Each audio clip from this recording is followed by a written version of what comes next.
Boa noite a todos.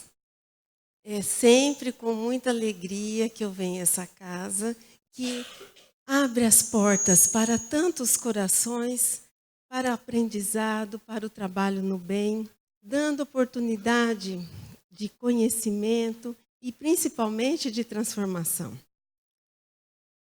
Hoje nós vamos conversar um pouquinho a respeito do Evangelho de Jesus. E vamos lembrar da questão 235 do livro O Consolador, onde nós encontramos a seguinte indagação: há outras fontes de conhecimento para a iluminação do homem, além daquela constituída pelos ensinos divinos do Evangelho?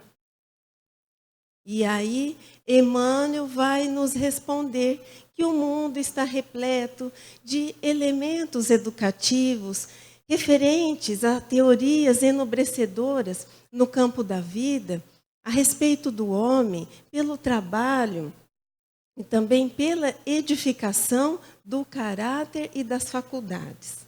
Mas aí ele é incisivo e categórico, dizendo: mas em se tratando de iluminação espiritual, não existe fonte alguma além da exemplificação de Jesus em seu Evangelho de verdade e vida. E ele continua nos dizendo também que, inclusive, os filósofos que falaram na terra e que vieram antes de Jesus não eram senão emissários da sua bondade e sabedoria, que vieram à carne para preparar-lhe a estrada luminosa nesse mundo de sombras, motivo pelo qual Jesus é definitivo e único para a realização da verdade e da luz em cada homem.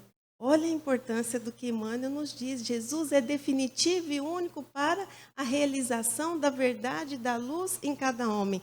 E aí, essa afirmativa de Emmanuel vai nos remeter lá à questão 625 do Livro dos Espíritos, quando Kardec pergunta: qual é o modelo mais perfeito que Deus ofereceu ao homem para lhe servir de modelo e guia? E a resposta dos Espíritos: vede Jesus. Ainda, Emmanuel vai continuar nos dizendo, nos comentários da questão 225, que o Evangelho é o roteiro de ascensão para os espíritos em luta, que da sua aplicação decorre a luz do Espírito. Diante de tão importantes e preciosos apontamentos de Emmanuel acerca do Evangelho, o que compete a nós? Nós que queremos ser seguidores do Cristo, nós que nos dizemos cristãos, conhecer o Evangelho. Esse é o primeiro passo. Então, partiu conhecer o Evangelho, não é verdade? Só que o conhecimento é a porta amiga que vai permitir que o Evangelho adentre pela nossa razão. Só que quando nós nos deparamos com o Evangelho e com a vida de Jesus, que nós podemos encontrar várias fontes, a fonte principal é o Novo Testamento. Mas existem outras literaturas complementares de estudiosos que se dedicaram no estudo, na compreensão e na interpretação do Evangelho. Mas quando nós entramos em contato com esse Evangelho e vamos então nos referir ao Novo Testamento em si, que é a fonte primitiva e a fonte pura, o que nós precisamos fazer?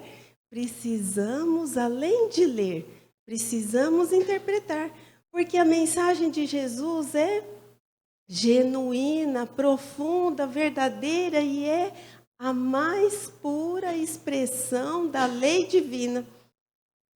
E um cuidado que nós temos que adotar ao entrarmos em contato com o Evangelho.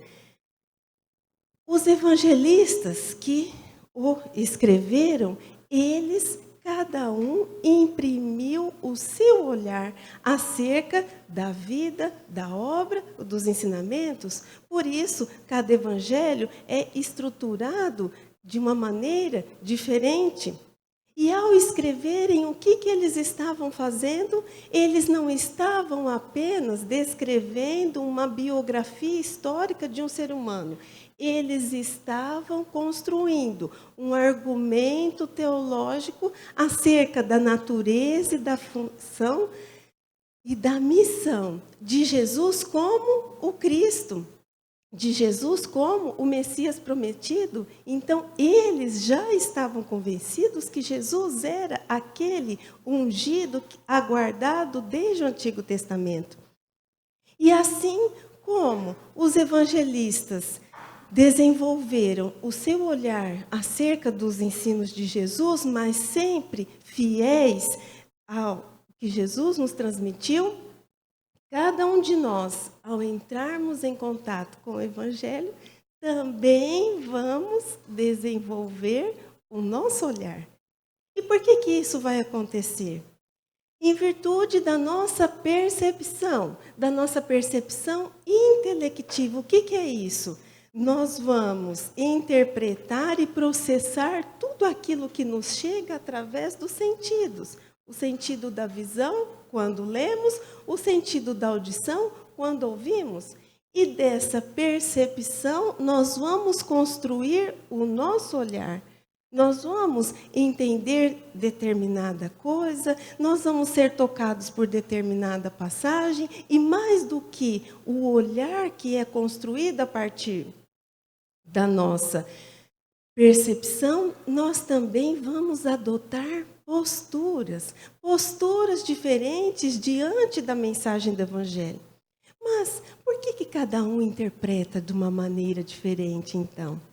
Por que cada um vai adotar uma postura diante do Evangelho? Porque nós somos individualidades. Nós somos verdadeiros mundos, universos em nós mesmos. E somos, assim, o resultado de tudo aquilo que vivenciamos ao longo da nossa existência evolutiva, não apenas aquilo que vivenciamos nessa presente encarnação. Por isso, cada um é único. Nós podemos ter semelhanças, nós podemos ter familiaridades, mas somos únicos. Então, o nosso olhar será único também. E dentre os diversos olhares que podemos lançar sobre o Evangelho, podemos citar alguns. Então, podemos desenvolver um olhar curioso, que é aquele que se interessa pela mensagem que está no Evangelho, mas não na mensagem propriamente dita. Ele se aproxima do Evangelho para ampliar a sua cultura, o seu saber, o seu conhecimento, porque ele se sente atraído pelos aspectos históricos e culturais que estão contidos nas Escrituras. Outras pessoas vão desenvolver o olhar atento. O que é o olhar atento? É aquele que não perde nenhum detalhe. É aquele que assimila, quer dizer, que absorve, que procura fazer conexões entre os ensinos, que procura fazer as conexões entre os ensinos de Jesus e o Velho Testamento, entre os ensinos de Jesus e os ensinos de Kardec. Nós encontramos também o olhar distraído. O olhar distraído é aquele que se depara frente a um grande tesouro, mas não o reconhece, não o valoriza. Nós ainda encontramos aquele olhar distorcido. O que é o distorcido? Ele acredita que tudo que Jesus disse e ensinou referia-se e aplicava-se à humanidade daquela época. E que os seus ensinamentos não encontram utilidade ou aplicabilidade nos dias de hoje. Nós ainda podemos encontrar o olhar admirado, aquele que fica embevecido com tamanha grandeza e profundidade de ensinamentos. Muito bem. Mas aí, quando nós entramos em contato com esse Evangelho e começamos a adquirir um certo conhecimento, nós podemos, assim dizer, em virtude dessa individualidade que somos, vamos desenvolver ou vamos nos sensibilizar ou não diante da sua mensagem? Podemos ainda assimilar ou não a mensagem do Evangelho e podemos ainda viver ou não a mensagem do Evangelho. E assim percebemos que conhecer não basta, porque se o conhecimento é a porta amiga que abre a nossa razão para a entrada da luz do Evangelho, a sensibilização ou o sentimento é a porta amiga que permite que a luz do Evangelho adentre o nosso coração. E assim, quando essa luz adentra o nosso coração, nós começamos a absorver, a incorporar, a guardar a mensagem dentro de nós. E quando nós guardamos e incorporamos essa mensagem, o que nós temos como resultado? A prática, a vivência. E dentre o grupo daqueles que já estão aqui no segundo passo, né? No passo da sensibilização frente aos ensinos de Jesus. Algumas pessoas podem se sentir tocadas pelo Sermão da Montanha. Outras pessoas podem se sentir envolvidas com a mensagem das parábolas. Outras pessoas podem ser sensibilizadas ao estudarem os milagres de Jesus, em virtude dessa individualidade que nós falamos. E se eu fosse indagada qual a mensagem do Evangelho que mais sensibiliza o meu coração, eu citaria Mateus, capítulo 11, versículo 28, quando Jesus diz assim: vinde a mim todos que estáis cansados e sobrecarregados, e eu vos aliviarei. Em algumas traduções, nós encontramos eu vos darei descanso. E aí, eu vou explicar e vou defender a minha tese, porque que eu tenho essa predileção. Esse não foi o único convite de Jesus. Em outras oportunidades, Jesus também já proferira ou ofertara o seu convite. E se nós formos analisar a vida e os ensinos de Jesus, em si mesmos, eles já representam um convite para a nossa aproximação e para a nossa transformação. Mas esse convite é especial por quê? Porque nesse momento Jesus fala diretamente. Ele fala diretamente a quem? Aos cansados e sobrecarregados. De um lado, então, nós temos Jesus, que, a partir da sua autoridade extraordinária, encoraja a todos a virem à sua presença.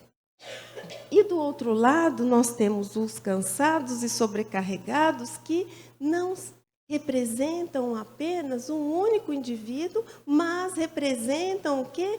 Uma classe onde todos nós podemos estar e onde todos nós podemos nos encontrar. E se nós fôssemos falar a origem do nosso cansaço, daria uma outra palestra. Então, o que nós vamos fazer? Nós vamos falar rapidamente sobre alguns tipos de cansaço a que Jesus se referia. Cansados do jugo do mundo, quer dizer, aqueles cansados do domínio do mundo, do império do mundo, aqueles que se submetem aos interesses, aos valores, aos olhares, aos apelos do mundo.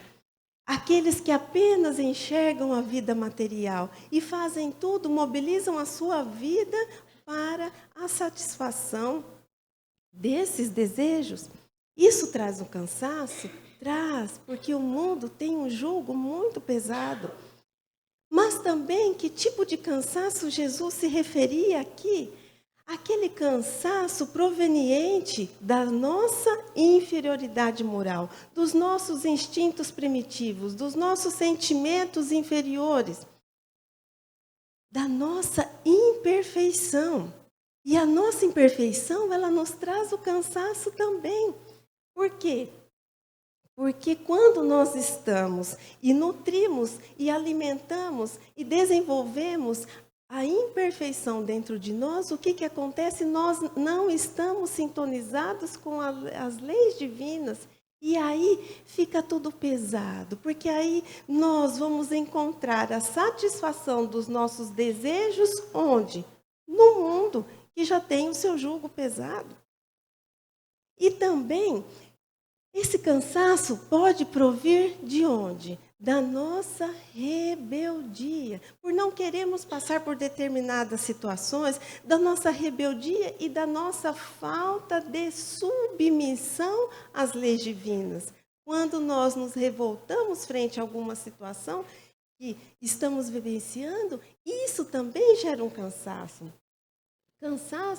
Cansaço que pode provir das dificuldades que temos todos os dias, e sabemos que muitas dessas dificuldades são necessárias para o nosso crescimento, para o nosso aprendizado, para a quitação dos nossos débitos, mas nós não as encaramos assim. Nós não encaramos como consequência de alguma atitude nossa. Nós, então, colocamos a nossa rebeldia, a nossa revolta, a nossa resistência à mudança. Então, agora, nesse momento, eu convido a todos para nós mergulharmos nesse oceano das lições de Jesus, para nós compreendermos o que Ele quis dizer para nós. Lembrando que esse é apenas um olhar. E que se eu perguntasse para cada um de vocês, cada um me daria como resposta um lindo olhar também. Mas vamos lá, vamos mergulhar nesse oceano. Quando Jesus diz, vinde, o que significa o verbo vir? Deslocar-se em um caminho em direção a algo ou a alguém. Então, nesse momento, Jesus está nos convidando a aproximarmos-nos, caminharmos em sua direção. E nesse momento que ele nos convida a caminharmos na sua direção, há um movimento de inclusão.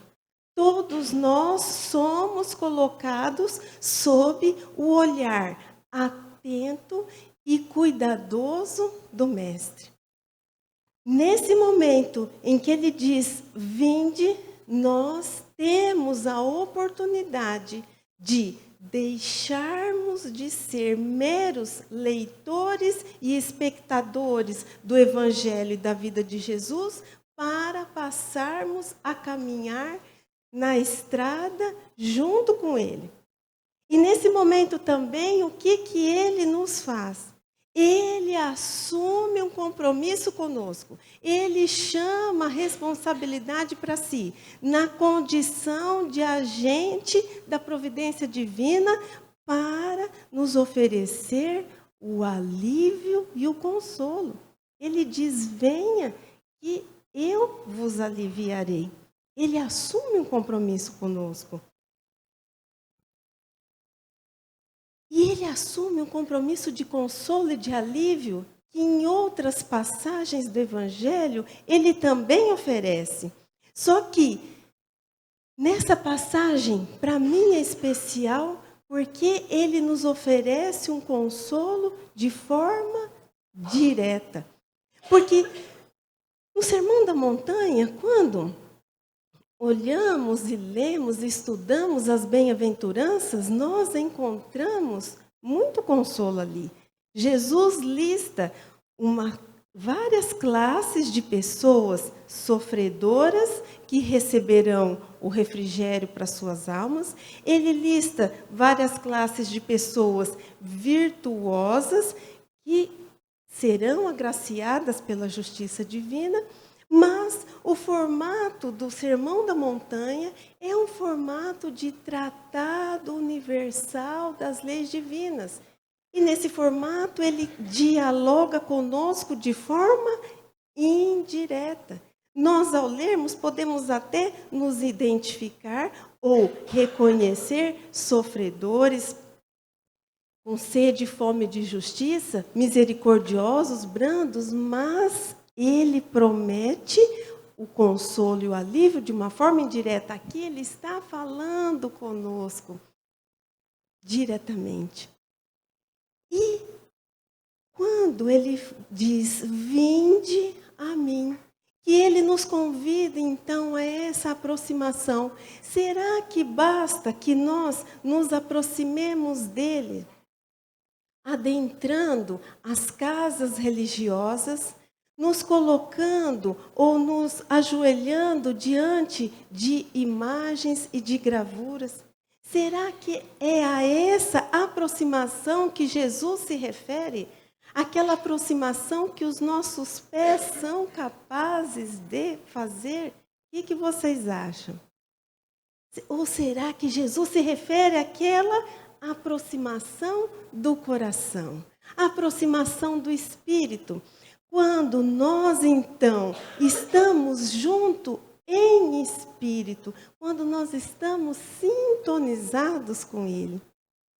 Só que esse chamado, ele tem as suas implicações, ele tem os seus requisitos. Não é um chamado qualquer, não é um convite qualquer que recebemos. Então, quando Jesus nos diz, vinde, para nós aceitarmos, qual que é o requisito, então? Vamos pegar a crença. Porque nós precisamos crer na sua doutrina. A sua doutrina que é um verdadeiro poema de alegria.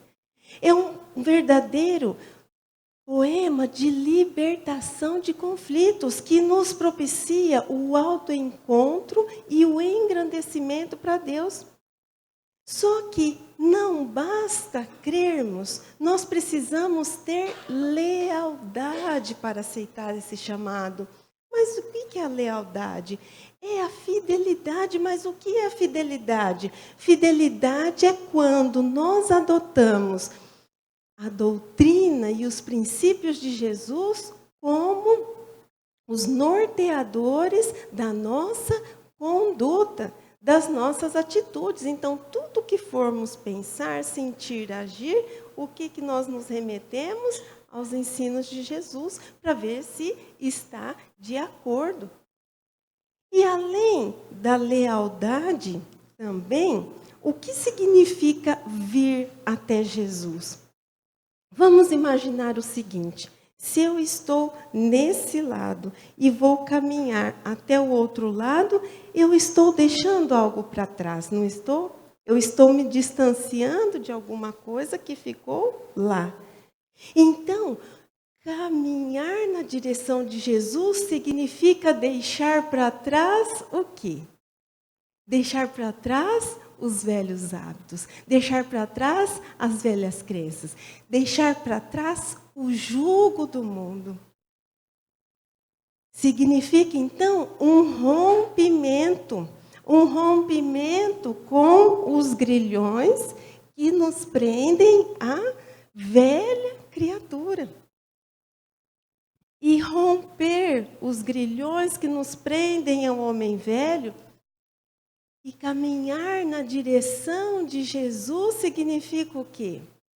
Significa trilhar o caminho da porta estreita. Mas o que é o caminho da porta estreita? Ai, ai, ai, né? Porque se for muito estreitinha, a gente não consegue passar. Não, mas a porta estreita não é aquela estreitinha do mundo físico. É a porta estreita, é aquela que representa a entrada para o nosso reajuste, para o reajuste do nosso espírito, para o equilíbrio do nosso ser como um todo. Trilhar o caminho da porta estreita é cumprir os deveres. os deveres das leis humanas e os deveres das leis divinas, porque somos espíritos, mas estamos encarnados em um corpo material e existem leis que regem e governam esse plano material para que tudo isso seja possível, porque são bilhões de pessoas convivendo em um mesmo espaço. Então, as leis são necessárias, as leis humanas. Então, trilhar o caminho da porta estreita é respeitar a lei humana e respeitar a lei divina. E, por incrível que pareça, é o cumprimento do dever que nos dá a liberdade. E aí muitas pessoas podem dizer assim, não, Michele, você está enganada. Liberdade é quando eu posso fazer o que eu quero, a hora que eu quero, sem ninguém mandar em mim. Mas essa liberdade de que eu faço o que eu quero, ela traz consequências quando nós desrespeitamos as leis. E quando nós desrespeitamos essas leis, nós ficamos em débito com uma lei, porque nós a infringimos. E em débito nós assumimos um compromisso, nós assumimos uma dívida e necessitamos o quê? Saldá-la. Agora, quando cumprimos todos os nossos deveres, nós estamos o quê? Quites com a lei. Então, é o cumprimento do dever que nos dá liberdade e, principalmente, a maior e preciosa liberdade, a liberdade da consciência tranquila do dever cumprido. Vamos imaginar o seguinte, vamos imaginar, em relação ao cumprimento dos deveres, que nós, passeando com o nosso veículo pelas avenidas da cidade, pelas marginais, nos deparamos com os radares fotográficos de velocidade. E existe um código de trânsito, existe uma limitação de velocidade para cada tipo de via pública. E nos encontramos em uma via que a velocidade permitida é 60 km por hora. E existe um radar ali, né, para nos fiscalizar. Só que e a gente está andando, né? E o carro está andando tão bem, e não tem ninguém na nossa frente. E aí, o que nós fazemos? Nós passamos ali a 80 por hora. O que aconteceu? Uma infração. Nós infringimos uma lei.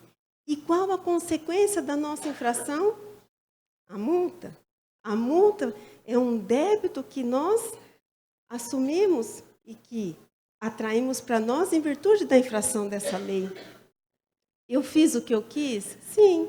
Eu quis andar a 80 por hora numa via de 60? Ótimo. Só que eu tenho a consequência dessa atitude minha. E muitas vezes queremos fazer aquilo que nos dá vontade e não queremos receber a consequência e a responsabilidade dos nossos atos. E assim acontece também com as leis humanas. Nós podemos enganar alguém? Podemos. Nós podemos não ser sinceros? Nós podemos dar uma matada ali no nosso serviço, ficar enrolando até a hora de bater o ponto? Podemos. Só que essas atitudes não terão consequências. Se existe um Deus que a tudo vê e a tudo sabe e a tudo conhece. Então, trilhar o caminho de Jesus é andar pelo caminho da porta estreita. Só que quando nós começamos a trilhar o caminho da porta estreita, o que acontece? Nós desenvolvemos um trabalho de iluminação interior. Porque nós queremos nos sintonizar com os ensinos de Jesus e que eles são a expressão das leis divinas. Então, começamos um trabalho de autodomínio. Começamos um trabalho de domar, disciplinar os nossos sentimentos inferiores, os nossos sentimentos egoístas, as nossas más paixões. E ficamos num trabalho silencioso, num esforço contínuo para conseguirmos nos transformar. E esse trabalho de iluminação que desenvolvemos em nós tem como resultado a aquisição de virtude. E o que é virtude? O Emmanuel vai nos dizer nesse livro O Consolador, na questão 253, que virtude é uma sublime aquisição do espírito nas estradas da vida, incorporada eternamente aos seus valores, conquistada no trabalho do esforço próprio. Olha a importância que é conquistar uma virtude. O que Emmanuel está dizendo? É uma sublime aquisição do espírito e que é incorporada eternamente aos seus valores. Quer dizer, uma vez que nós adquirimos virtudes, ninguém mais pode nos retirá-las. E quanto mais virtudes nós adquirimos, mais luz nós acendemos no nosso espírito. E quanto mais luz nós acendemos no nosso espírito, mais nós revelamos a herança divina a todos. E quanto mais luz no nosso espírito, menos espaço há para as imperfeições.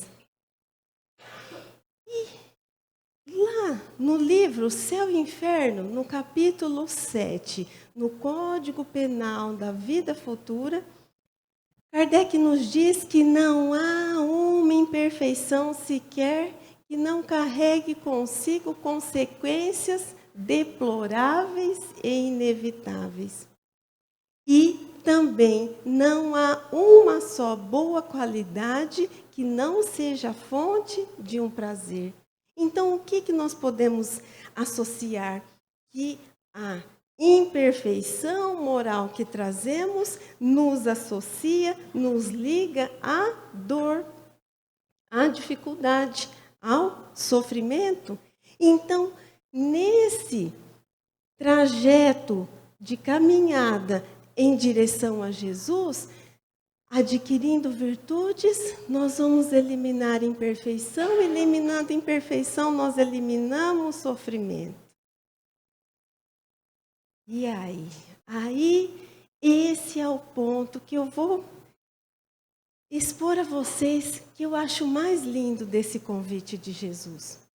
Porque quando Jesus nos convida à aproximação, a aproximação é uma mensagem o quê? Expressa. Só que existe uma mensagem que está embutida nesse convite. Quando Jesus nos convida para aproximarmos dele, nos convida à transformação. E a transformação vai fazer com que nós eliminemos as causas do nosso sofrimento, porque nós vamos acendendo luz no nosso espírito. Então, o alívio que ele nos oferece, o compromisso que ele assume conosco de nos dar o descanso, não é uma concessão, é um trabalho conjunto entre Jesus e nós.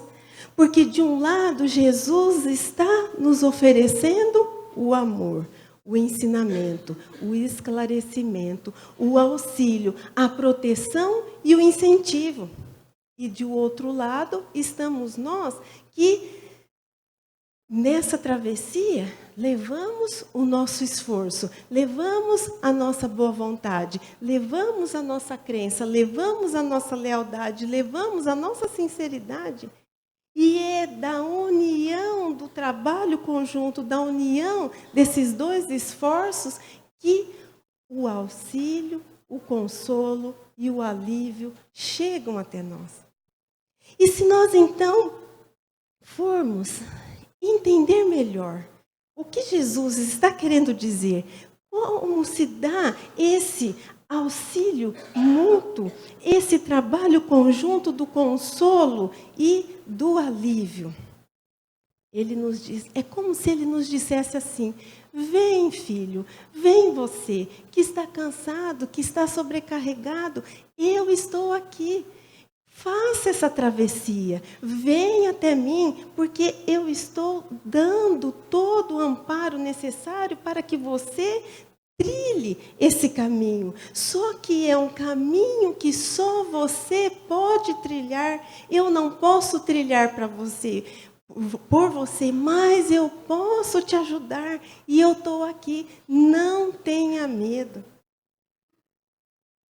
Imaginemos a seguinte situação: quando nós vamos mudar de cidade e na outra cidade para a qual nós vamos nos mudar, nós não conhecemos ninguém. Não dá medo? Falou, o que vai ser de mim lá?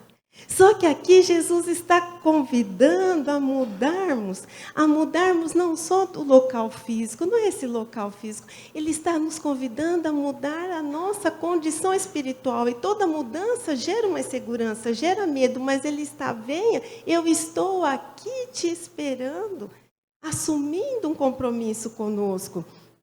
E essa é a grande beleza, sob o meu olhar, desse ensinamento. Então, Jesus está nos convidando à ascensão espiritual. Ele está nos convidando a crescermos, a desenvolvermos, a amadurecermos, a evoluirmos. Só que para tudo isso acontecer, o que precisa? Precisa da nossa decisão. E agora? Eu vou aceitar o convite ou eu não vou? Eu vou deixar o jugo do mundo ou eu não vou? Eu vou deixar o homem velho ou eu não vou? Mas muitos ainda podem dizer assim: ah, Michele, está tudo tão lindo na teoria. Na teoria é lindo, mas é tão difícil vivenciar os ensinamentos de Jesus hoje em dia. Então, o que nós vamos fazer agora? Nós vamos comentar algumas características, alguma forma de comportamento daquela pessoa que decide aceitar o convite de Jesus. Como que a pessoa que decide por isso se comporta? Como que essa pessoa é? Como que essa pessoa age?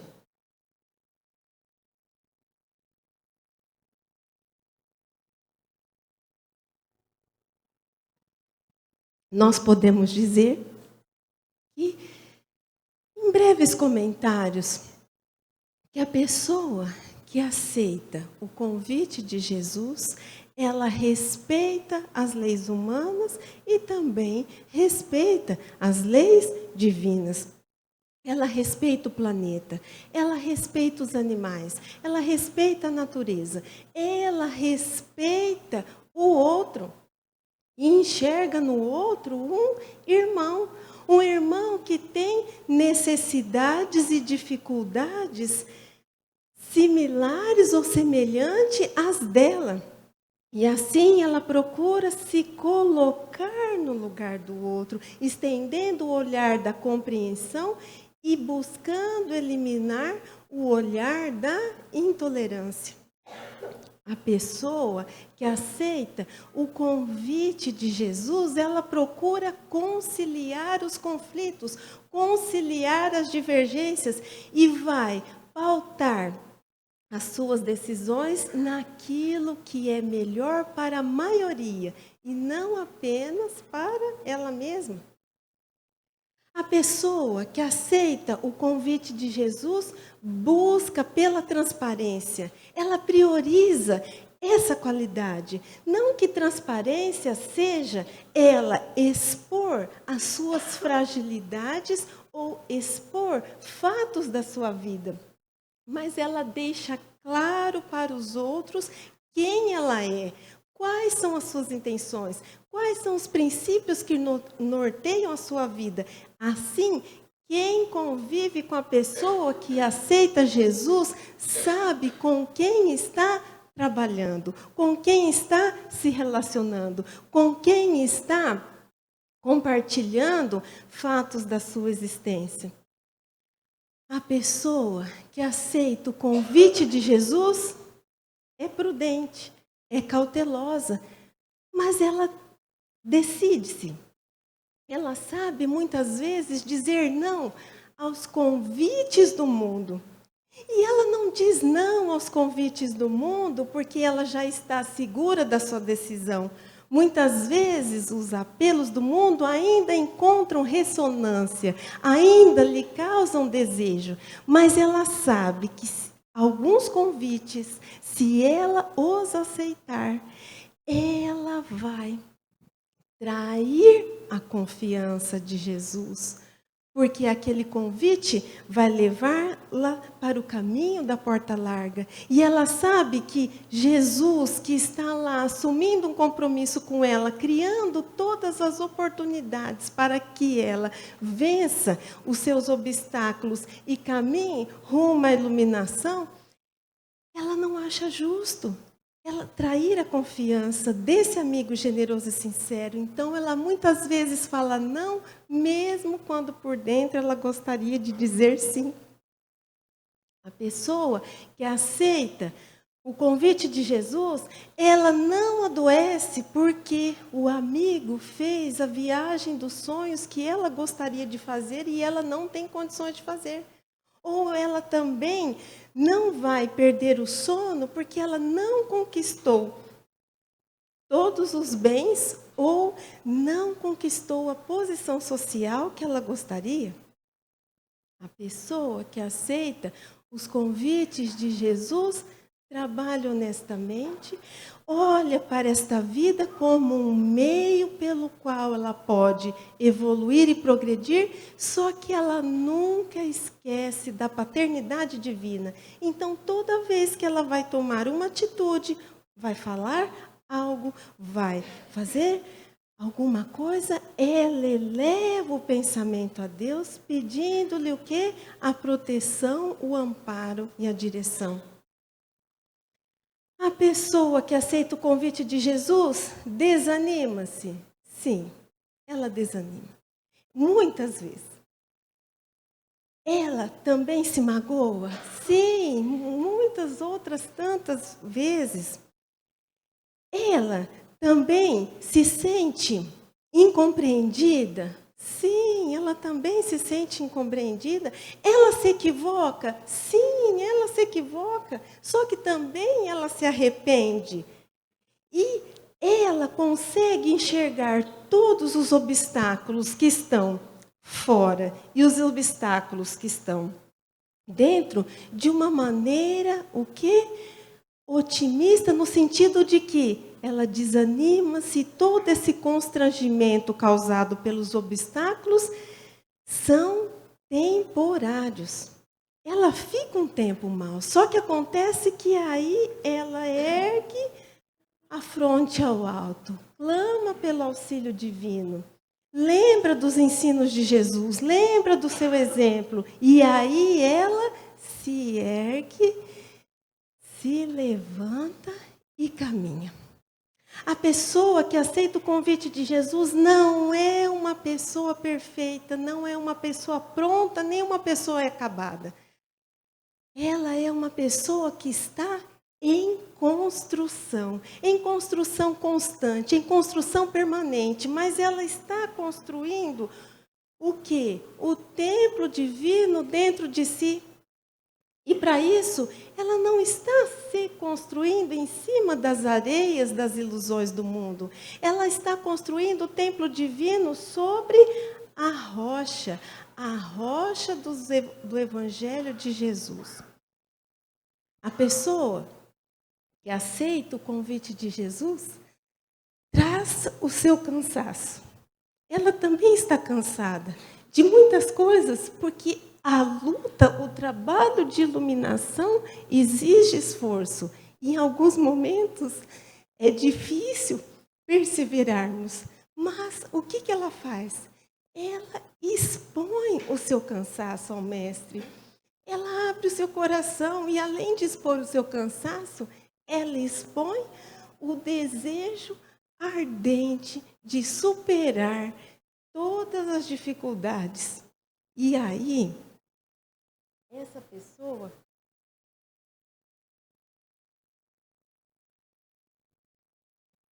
diz assim: Jesus, cansado de cair e me machucar, com teu auxílio quero me levantar.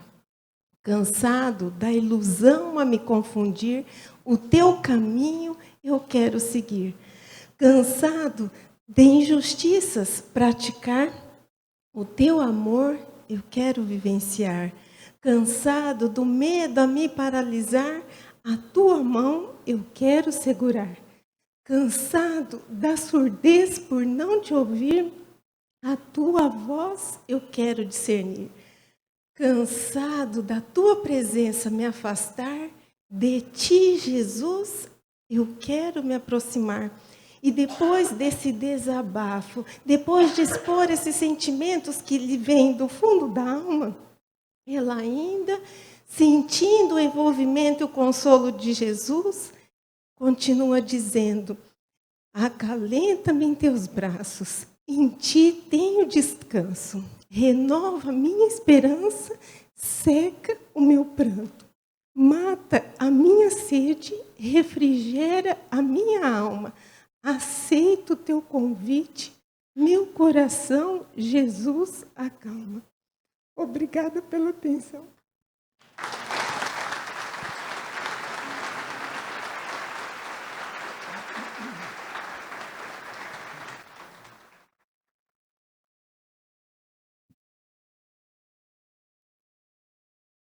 A Michele,